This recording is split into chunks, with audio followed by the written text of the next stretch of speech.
building those relationships, we work with a, in a complex environment as well. And so what we want to do is also think about what do we need from our investigators and what do we need from our administrators. And in terms of building that relationship, there's some key elements that we need to think about. Number one, transparency. But also when you talk about transparency, what does that really mean? Being honest, being open, understanding that you may not always have all of the answers, right? You may have to rely on someone else on your team who has the answers. But most importantly, in terms of transparency, being honest, as that was mentioned earlier. But also for understanding and educating and informing our investigators, our faculty, our scientists in terms of who's all on the team. We often know who's on our team, but they don't know who's on our team, and we often have to learn who's on their team. Finding out what the parties consist of is extremely important.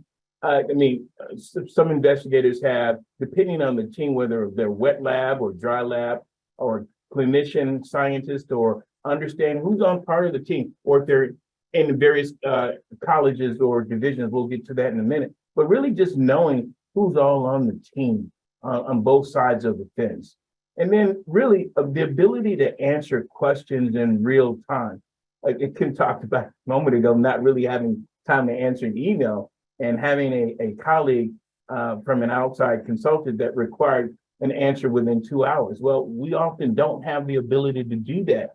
But in terms of what's the expectation, what are the clear expectations, and communicating what those expectations are from the very, very beginning, and saying, if I don't have the answer, I'll get back to you, and I'll get back to you as soon as I can, and giving the person the answer that they need. We all are ambassadors. We talk about being research administrators. We don't have to be an ambassador. Being an ambassador to our organization, being an ambassador to the functions in which we serve at our different institutions, but also understanding we're protecting the institution and protecting the investigator, but also protecting ourselves as well in terms of having integrity that we talked about. And then also, more important than anything, is making sure that we have the necessary tools and resources available. Now, again, what that really means is that it depends on how the makeup of our various institutions, in terms of many of the things are constant, many of the things are similar.